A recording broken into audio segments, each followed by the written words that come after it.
You may have seen the headlines by now. North Korea conducted another missile test Tuesday, its third of the ballistic kind this year and first known launch since leader Kim-Jong-un oversaw firing drills involving super large multiple rocket launchers aimed at targeting South Korea last month. As we dig a little deeper, we see that this latest test was likely aimed at raising the North's level of threat to regional targets, but it also appears to have failed. At 6:53 a.m. Tuesday, South Korea's military detected a missile fired from North Korea's Pyongyang region.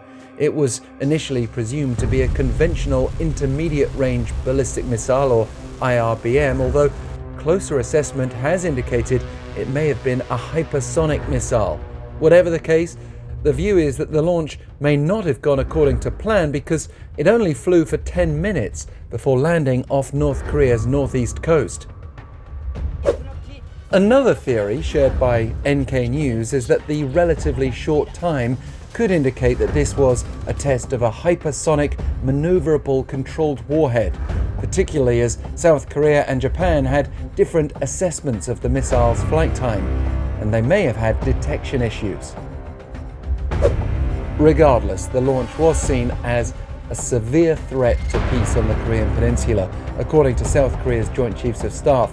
If this latest test was a follow-up to the solid fuel engine test for a hypersonic IRBM that leader Kim Jong-un personally oversaw on March 19th, as well as the test firing of a solid fuel IRBM carrying a hypersonic warhead back in January, the likely intermediate range would be most concerning to the wider region beyond just South Korea. We're talking potentially US military targets as far as Guam, but also Japan, which has been trying to engage in diplomacy with North Korea recently, unsuccessfully so far.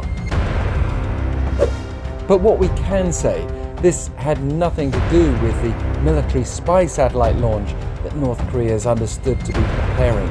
As we reported last week, the North may be about to launch a rocket aimed at placing its second ever military spy satellite into orbit, even amid doubts about the functionality of the first.